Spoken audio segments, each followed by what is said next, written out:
الحمد لله حمدا كثيرا طيبا مباركا فيه. أشهد أن لا إله إلا الله وحده لا شريك له، وأشهد أن محمدا عبده ورسوله، صلوات الله وسلامه عليه وعلى آله وأصحابه أجمعين. أما بعد، فإن أصدق الحديث كتاب الله، وخير الهدي هدي محمد صلى الله عليه وسلم، وشر الأمور محدثاتها، وكل محدثة بدعة، وكل بدعة ضلالة، وكل ضلالة في النار. Alhamdulillah, tayo po ay nasa ad-darsu tsani, ikalawang aralin ng ating pag-aaral ng online faraid course. Nung nakaraan ay inaral ho natin yung patungkol po sa ibig sabihin ng faraid, kabuluhan, kainaman ng faraid, at yung atol sa pag-aaral ng faraid. Then yung limang mga karapatan na nakaugnay sa naiwan ng yumao, at yung halimbawa kung papaano nga ba hahati-hatiin yung kayamanang naiwan ng isang taong yumao.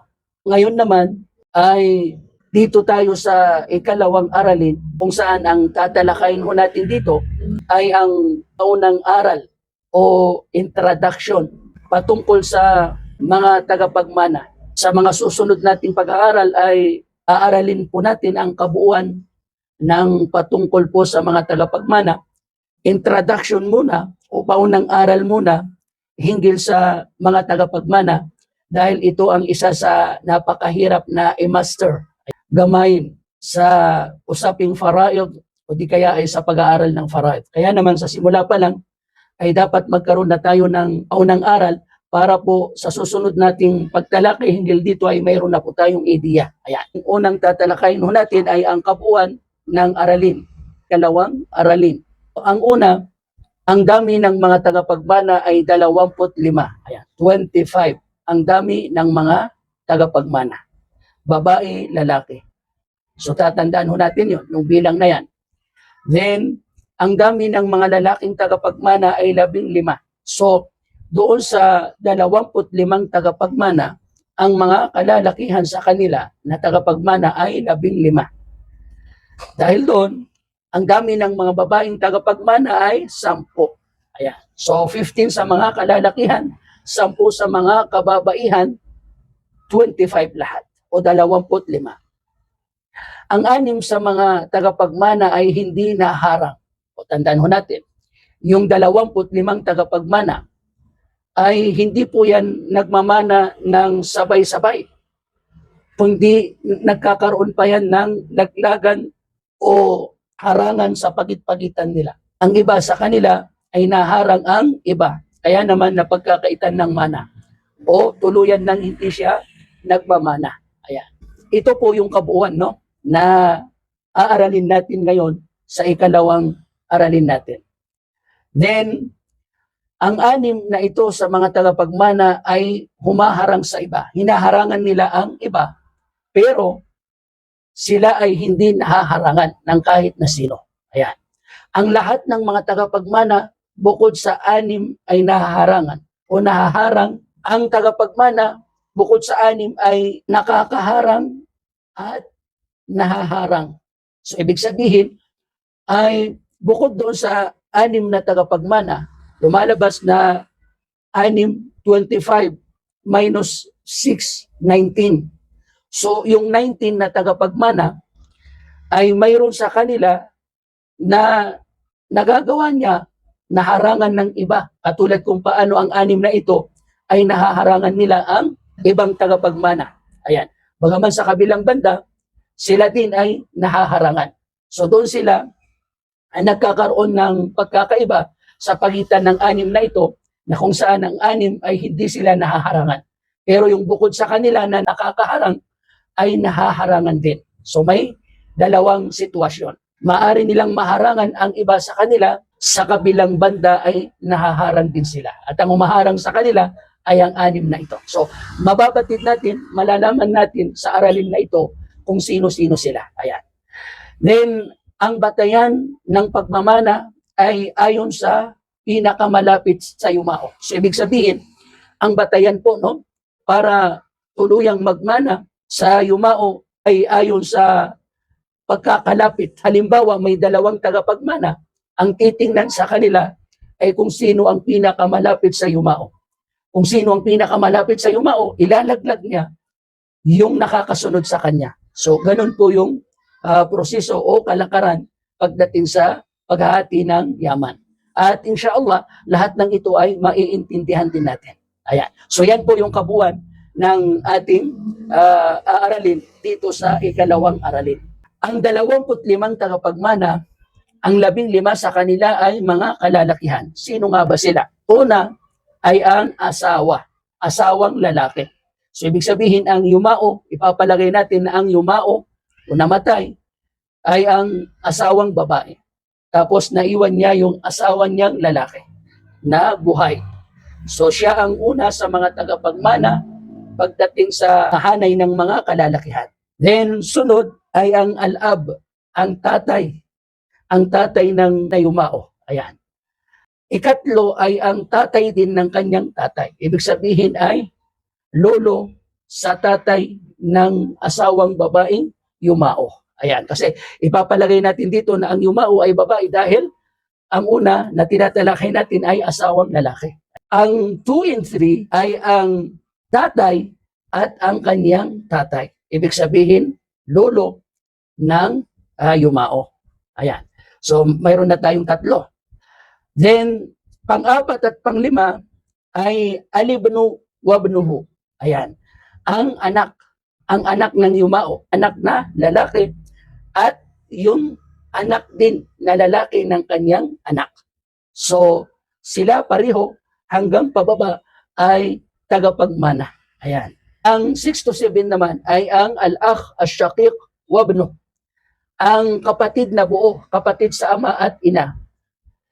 Wabnuhu at yung kanyang anak. So, ibig sabihin pamangkin ng yumao na anak ng kanyang kapatid sa ama at ina.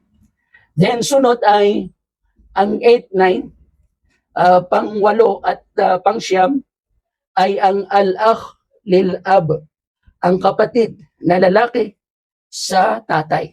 So, sa side father, ayan. At yung kanyang anak, pamangkin ng yumao sa kanyang kapatid na lalaki sa ama. Ayan. So, silang dalawa ang 8 to 9. Ayan. Number 10 naman ay ang al-akh lil-um, ang kapatid na lalaki sa ina. Ayan. So, yung kapatid ng yumao na lalaki, ang kapatid niya sa side mother. Pang-11 at pang-12 ay ang al-ammu shaqiq wabnu. Ang titong buo, ibig sabihin ang tito ng yumao, ibig sabihin ay titong buo.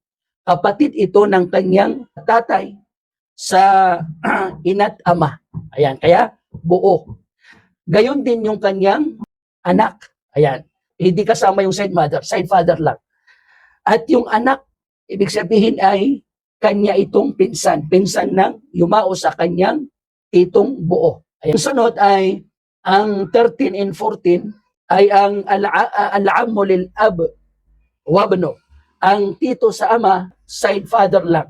Ibig sabihin kapatid ng ama ng yumao sa kanyang tatay.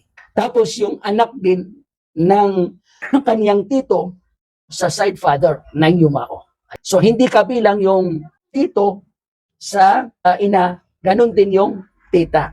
Ayan, hindi napapabilang sa mga tagapagmana. Ika-15 ay ang al-mu'tiq. Ang tinatawag na al-mu'tiq, ito po yung nagmamay-ari ng alipin. Halimbawa, yung taong may alipin halimbawa, tapos pinalayan niya yung kanyang alipin. So, bilang tagapagpalaya sa kanyang alipin at yung alipin niya halimbawa ay namayapa at may naiwan na kayamanan, maaring magmana sa kanya yung nagpalaya sa kanya nung alipin pa siya.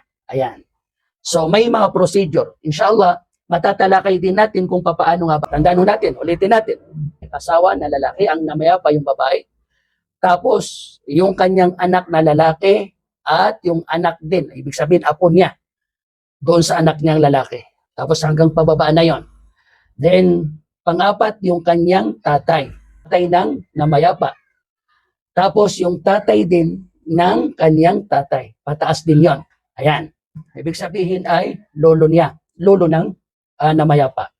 Then, yung kanyang kapatid. Kapatid na buo. At yung anak ng kanyang kapatid na buo. Pamangkin niya. Ayan. Na buo. Then, yung kanyang kapatid sa ama. Ayan. At yung anak ng kapatid niya sa ama, ibig sabihin ay pamangkin niya. Ayan. Then pang-10 ay ang kanyang kapatid sa ina. Ayan. Then pang-11 ay ang kanyang titong buo sa ama. At yung anak ng kanyang titong buo, pinsan ng yumao. Ayan. Then yung kanyang tito sa ama, hindi buo, sa side father lang. At yung anak o pinsan niya sa kanyang tito sa ama. Ayan. Nagpalaya sa alipin.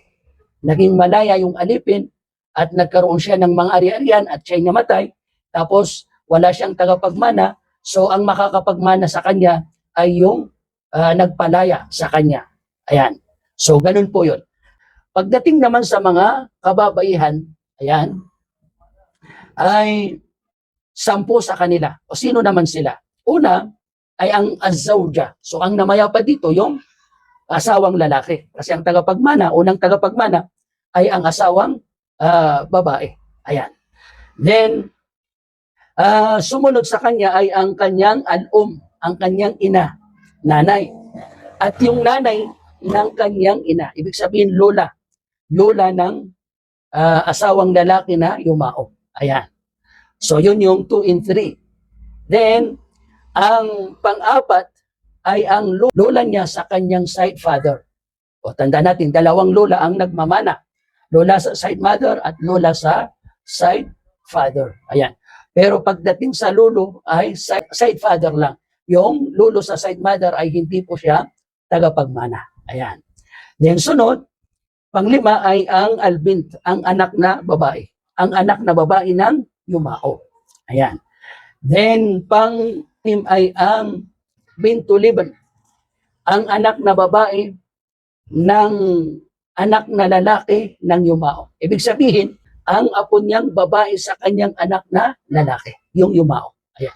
So, tagapagmana din yon. Pero yung apo niya na babae sa kanyang anak na babae ay hindi tagapagmana. Ang apo niya lang na babae sa kanyang anak na lalaki, yun lamang yung tagapagmana. Ayan. So, tandaan natin yon. Pang-6 yon. Then, pang-7 ay ang al-ukhta shaqiqa, ang kapatid na buo. Kapatid sa ina't ama ng namayapang asawang lalaki. Ayan. Then, sunod ay ang kanyang kapatid na babae sa ama. Ayan. So, hindi buo, hindi sa ina, kundi sa ama. Ayan. So, ika-9 ay ang kapatid na babae sa ina. So, kung papansin ninyo, ay hindi kabilang sa tagapagmana yung anak ng kapatid na babae na buo. Gayon din yung anak ng kapatid na babae sa ama. Hindi katulad ng kapatid na lalaki, kasama yung kanyang anak sa tagapagmana. Ganon din yung kapatid na lalaki sa side father na yung kanyang anak ay kasama sa tagapagmana. Ayan. So doon nagkakaroon ng kalituhan. Kaya kailangan mamaster natin ito. Aming mga minamahal na mga mag-aaral. Okay. So pang-9 ay ang kapatid na babae sa ina. Ayan. Then, last but not the least, ay ang al-mu'tiqa, yung babae din na nagpalaya. Halimbawa, mayroong isang babae na may tangan na alipin. Ayan. So, pinalayan niya yung kanyang alipin hanggang naging malaya at namuhay ito at nakabuo ng pamilya hanggang sa nagkaroon siya ng mga ari-arian at siya ay yumao, pumanao. Then kapag halimbawa wala siyang tagapagmana, ang magmamana sa kanya ay ang kanyang tagapagpalaya. Yung nagpalaya sa kanya na nagmamay-ari sa kanya nung hindi pa siya malaya o nung siya pa ay alipin. Okay, so summary. Sino sa mga babae? Sino yung 10 babae na tagapagmana? Una, asawang babae. Ayan. Ikalawa, yung nanay ng yumao. Ikatlo, yung lola lola ng yumao sa kanyang ina ng kanyang nanay. Ika-4 ay ang lola ng yumao sa kanyang ama. Ayan, so dalawang lola yon, lola sa ama, lola sa ina. Then, ika-5 ay ang kanyang anak na babae. Ika-6 ay ang anak na babae ng kanyang anak na lalaki. Ibig sabihin ay apo niya sa kanyang anak na lalaki. Apong babae ng yumao sa kanyang anak na lalaki. Ayan. Then, ika-7 ay ang kapatid na babae na buo, ina't ama. Ayan. Then, ika-8 ang kapatid na babae sa ama. Then, ika-9 ay ang kapatid na babae sa ina. At ang ika-10 ay ang al-mu'tiqa, ibig sabihin ay ang tagapagpalaya, yung nagpalaya ng alipin. So yan po yung 25. So tatandaan po natin yan, no? Yung 25 yan, aming mga minamahal na mga mag-aaral. Ayan. Then, ang 2 uri ng tagapagmana. So yung 25 na tagapagmana, kinabibilangan ng 15 sa mga kalalakihan at 10 sa mga kababaihan, ay nahati po sila sa 2 uri. Ayan, isa po ito sa paghahati sa kanila. Although marami pong uri ang paghahati sa kanila, so isa doon ay ang babanggitin po natin. Ayan. So, ano po ito? Ang 25 o 25 tagapagmana ay hindi po sila nagmamana ng sabay-sabay, kundi nagkakaroon ng laglagan sa pagitan nila, at yun ay ang tinatawag na hajib. Ang tawag doon ay hajib. Hajib wal mahjub. Al-hajib wal mahjub. Ibig sabihin, ang tawag sa nagharang ay al-hajib. At ang tawag naman doon sa naharang ay al-mahjub. Ayan. Ibig sabihin, ganap siyang malalaglag at tuluyan ng hindi magmamana. Ayan. Then, next, kaya naman, dahil doon, ay nahati sila sa 2 uri. Ang tagaharang at ang nahaharang. Ayan. So, ibig sabihin, ang makakapagmana at yung mga hindi natuluyan makakapagmana. Kwalipikadong tagapagmana at yung na-disqualified na tagapagmana. Ayan. So, ganun po yun, no? Mayroong qualified, mayroong na-disqualified. Ayan. Then, 6 sa mga tagapagmana ang tagaharang.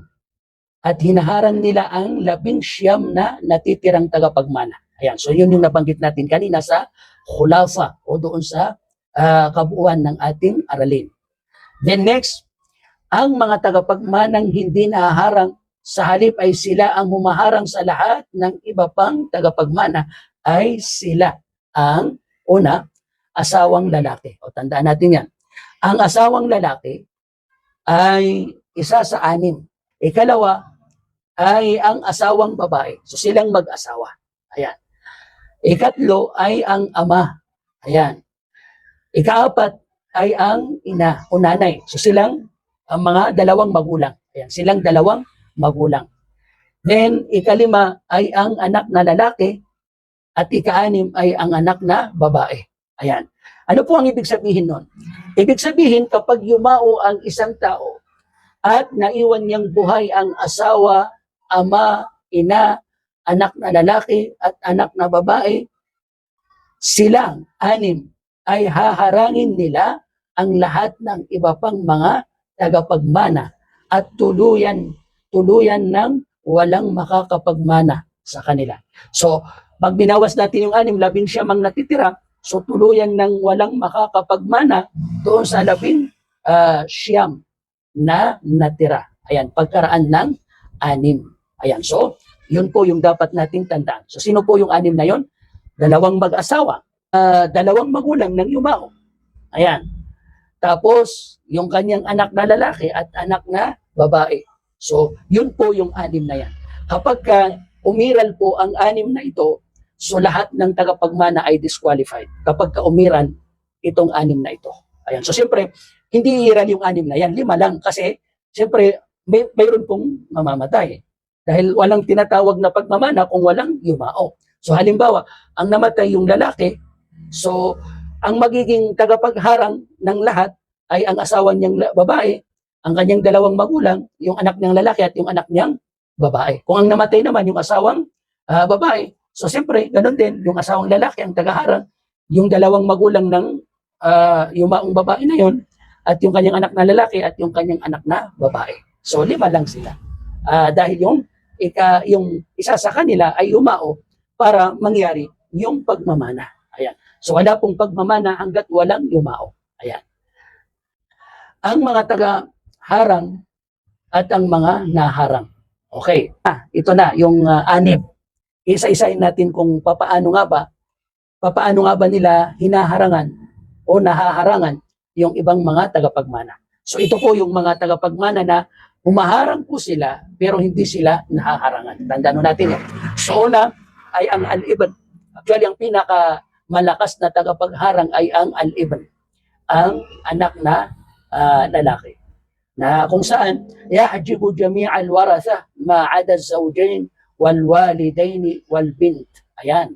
Ang anak na lalaki, haharangan niya ang lahat ng tagapagmana maliban sa mag-asawa, 2 magulang, at anak na babae. So, ibig sabihin, pagka tinanggal natin yung anak na lalaki, so 4 lang ang hindi niya nahaharang. Yung asawa ng yumao, siyempre tatay yon ng anak na ito, tapos yung 2 magulang ng yumao, siyempre lolo yon ng anak na ito, ayan, lolo't lola niya, then yung kanyang kapatid na babae. Ayan. So the rest ay lahat niya nahaharang. Yung sunod ay ang albint, ang anak na babae. So ito namang anak na babae, ang kanyang naharang, hindi po niya naharang lahat.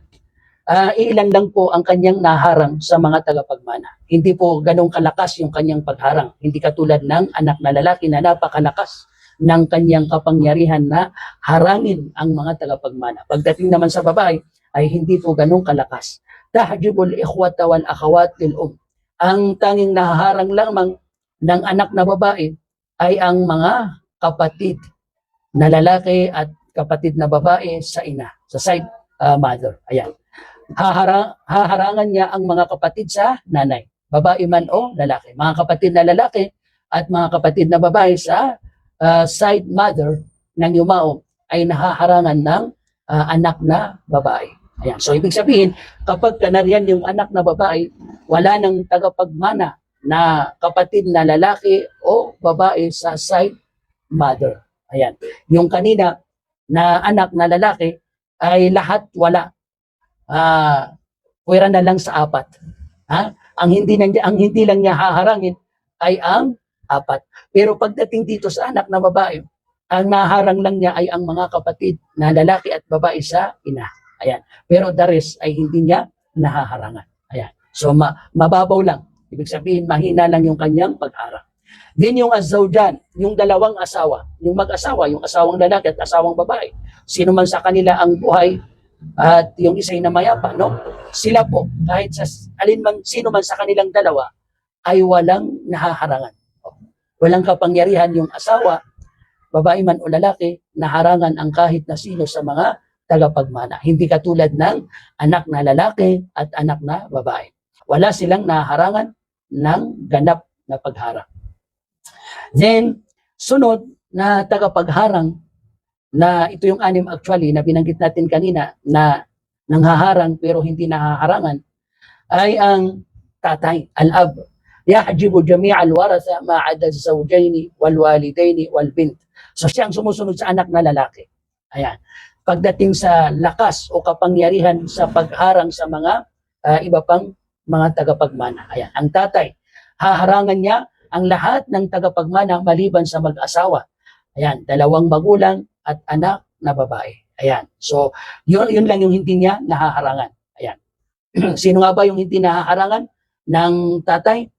Ang hindi niya nahaharangan ay mag-asawa, 2 magulang, at anak na babae. Ganon din yung anak na lalaki. Siyempre, kasama sa hindi niya nahaharangan yung anak na lalaki. Kaya nga, yung 5, kasi 5 lang sila dahil pumanaw yung ika-6, no? Yung isa sa kanila.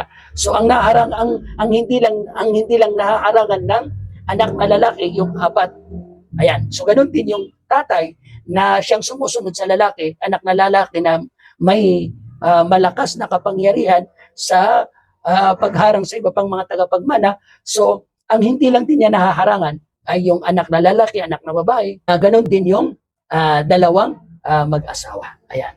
Then, sunod ang nanay. So, ang nanay ng yumao, tahajibul jaddat wala tahajibu ghayrahunna. Ayan. So, parang anak lang din na babae na mahina yung kanyang kapangyarihan na humarang. Yung nanay, ang nahaharangan lang niya ay ang mga lula. Ayan, ang mga lula. Halimbawa, yung lula sa ina, yung nanay niya, nanay ng ina na to, nanay na to, at yung nanay ng ama ng yumao. Ayan. Yung lula ng yumao dun sa side father niya ay naharang din siya ng kanyang ina. Ayan. Then, yun nga, no, ang nanay, haharangan niya ang mga lula at hindi haharangin ang bukod sa kanila. So, bukod sa mga lula ay hindi nahaharang ng nanay. Ayan, katulad ng anak na babae, bukod sa mga kapatid na lalaki at babae sa ina ay hindi nahaharangan ng anak na babae. So, makitid lang o di kaya mahina lang yung kanyang kapangyarihan na umarang. Ayan. Then, ito po yung halimbawa. Umanaw si Ahmad at naiwan niyang buhay ang dalawa niyang anak na si Zaid at Zainab at si Maryam na asawa niya at ang dalawa niyang magulang na si Ali at si Alia. Ayan. Dahil doon, tanging si Zaid, Zainab, Maryam, Ali at Alia ang tagapagmana niya at wala nang iba. So ito yung 5. Ayan. Dahil pumanaw yung isa sa kanila, no? 6 sila. Hindi maibibilang sa kanila yung pumanaw. Ang tagapagmanang humaharang pero nahaharangan. Ayan. So ito yung ikalawa, no? Na uri ng tagapagmana na may kapangyarihan silang makaharang pero nahaharangan din sila ng 6 na yon. Ayan. Isa sa mga 6 na yon. Lalo na ang anak na lalaki at yung magulang na lalaki o ang ama. Ito na, yung mga tagapagmana na may kapangyarihan na humarang bagaman nahaharang din sila sa kabilang banda. So ang al-akh asy-syaqiq, ayan. Yahjibu ibnahu wal-akh li ab wa ibnahu wal-akh li wal-am asy-syaqiq wa ibnahu wal-am li ab wa ibnahu wal-ukht li ab wa li Ayan. So ang kapatid na lalaki na buo, haharangin ang anak niya. So ibig sabihin kasi tagapagmana yung kanyang anak. Pero pag nariyan siya, nandyan siya, ay hindi na magmamana yung kanyang anak. Ayan, na pinsan ng pinsang buo ng namayapa. Ang kapatid sa ama at anak niya. Ganon din yung kapatid sa ama at yung anak din ng kapatid sa ama ay haharangin din ng kapatid na buo. So ibig sabihin lang ito, kapag nandito si kapatid na lalaki na buo, ay hindi na magmamana ang kanyang anak, hindi na magmamana ang kapatid sa ama, at ang anak ng kapatid sa ama, hindi na magmamana ang kapatid na lalaki sa ina, hindi na magmamana ang tito na buo at ang kanyang anak, at yung tito sa ama at ang kanyang anak, ganun din ang kapatid sa ama, kapatid na babae sa ama at yung kapatid na babae sa ina. Sa pag-iral ng kapatid na lalaki na buo, hindi sila magmamana. So ang hindi lang niya natanggal ay yung kapatid na babae na buo. Buo ang hindi lang natanggal ng kapatid na lalaki na buo. Ayan. So siyempre katuwang ngayon, kasama ngayon, parang anak na lalaki at anak na babae lang din sila. Ayan. So napakalakas din ng kapangyarihan ng kapatid na lalaki na buo dahil nahaharangan niya ang kanyang anak, ang kanyang kapatid, ang kapatid sa ama at ang anak nito, ang kapatid sa ina. Ganon din yung titong buo, ang anak nito, tito sa ama, ang anak nito, at yung mga kapatid pa sa ina at kapatid sa ama, lahat sila ay nahaharangan ng buo o kapatid na buo. Ayan. Then, next, al-ukhta syaqiqa. Ang kapatid na babae na buo. Tahjibul ikhwa lil ab wa abnaahum wal a'mam al asyaqa wa lil ab wa abnaahum idha tawaffarat ash-shurut. Ayan. Kaya lang, mayroon itong condition. At mayroon din itong mga ibang mga cases, ayan, o kalagayan, inshallah, maaral din natin yan pag inisa-isa natin sila aralin kung paano yung mga kondisyon ng kanilang pagmamana. So, for the meantime, bilang paunang kaalaman, ang kapatid na babae na buo ay haharangin niya ang mga kapatid sa ama. at ang mga anak nila. Ayan, ang kapatid sa ama at ang mga anak nila at ang mga titong buo at yung sa ama at ang mga anak din nila kapag nabuo ang mga kondisyon. So parang lumalabas na kung anong kayang tanggalin ng kapatid na lalaki na buo ay ganon din yung matatanggal ng kapatid na babae na buo. Kaya lang, yun, may condition ito. So aaralin din natin yung mga kondisyon. Ayan. Kapag hindi nabuo yung kondisyon ay hindi niya mahaharangan ang mga nabanggit. Hindi katulad ng kapatid na lalaki na buo na without any condition ay talagang by nature ay mahaharangan niya ang mga nabanggit. Ayan. Then, al-amma syaqiq, ito naman na buo ay nakakaharang din ito. Ayan. Maaari din siyang makaharang sa ibang mga tagapagmana. Sino nga ba yung kanyang maaring harangin? Ayan. Yahjibu ibnahu wal-am li abin wabnahu. Ayan. So ang kanyang naharang ay haharangin niya ang anak niya. Siyempre yung anak niya hindi na magmamana kapag nariyan siya.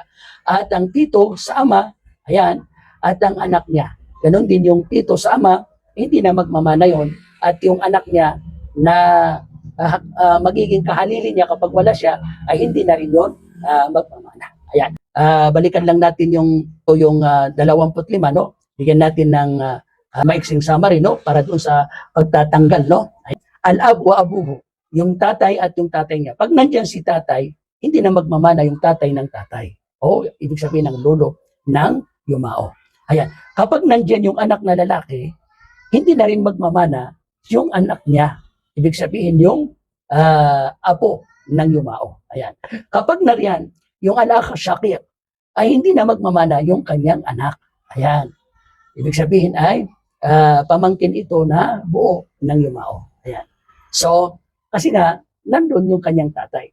Ayan. Pero kung wala yung tatay, saka na magmamana yung pamangkin o yung kanyang anak. Then, ganon din yung kapatid na lalaki sa ama, kapag nariyan, hindi na magmamana yung kanyang anak. Ayan. Then, ganon din yung tito na buo, kapag nariyan, hindi na tagapagmana yung kanyang anak. Ayan. Ganon din yung tito sa ama, kapag nariyan, hindi na rin magmamana ng tuluyan yung anak niya. Ayan. So, ganun lang, no? Ganun lang kasimple. Ayan. Pag mayroong mag-ama. Ayan. Then, yung ina, kapag nandyan yung nanay, hindi na magmamana yung nanay niya. Ayan. So, yung lola ng yumao. Ayan. Ganun po yung sinasabi natin kanina na ang pagmamana ay nakadepende doon sa pagmalapit, ayan, ng isang tao o tagapagmana na taong namayapa. Ibig lang sabihin nun, kung sino ang pinakamalapit, ang siyang pinaka karapat-dapat na tagapagmana at yung kasunod niya ay tatanggalin niya. Ayan. So, inshallah, sa mga susunod nating pag-aaral, ay natatouch din po natin ito. Nagbigay lang tayo ng introduction para po sa simula pa lamang ay mayroon na po tayong idea. At kailangan po makabisado natin ang 25 tagapagmanang ito, 15 sa mga kalalakihan, 10 sa mga kababaihan, at kung paano sila humaharang, ayan, at nahaharangan. Ayan. At yung hindi na nahaharangan pero humaharang. Ibig sabihin ay humaharang lang pero hindi nahaharangan. At yun namang nakakaharang pero nahaharangan din. Ayan. So, ganun lang po. Ayan, aming mga minamahal na kapatid, magulang sa pananampalatayang Islam. So, hanggang dito na lamang po. Huwag natin kakalimutan yung pagsagot sa ating mga post-test, no? At yung ating pag-attendance sa Google Classroom at yung ating pagko-comment sa YouTube. Ayan, kung mayroon tayong katanungan na dapat na linawin. Ayan. Yun namang mga instant na tanong na kailangan ng instant na sagot ay doon po tayo magtatanong sa ating GC. Subhanakallahumma wa bihamdik, nashhadu an la ilaha illa anta nastaghfiruka wa natubu ilaik birahmatika ya arhamar rahimin walhamdulillahi rabbil alamin.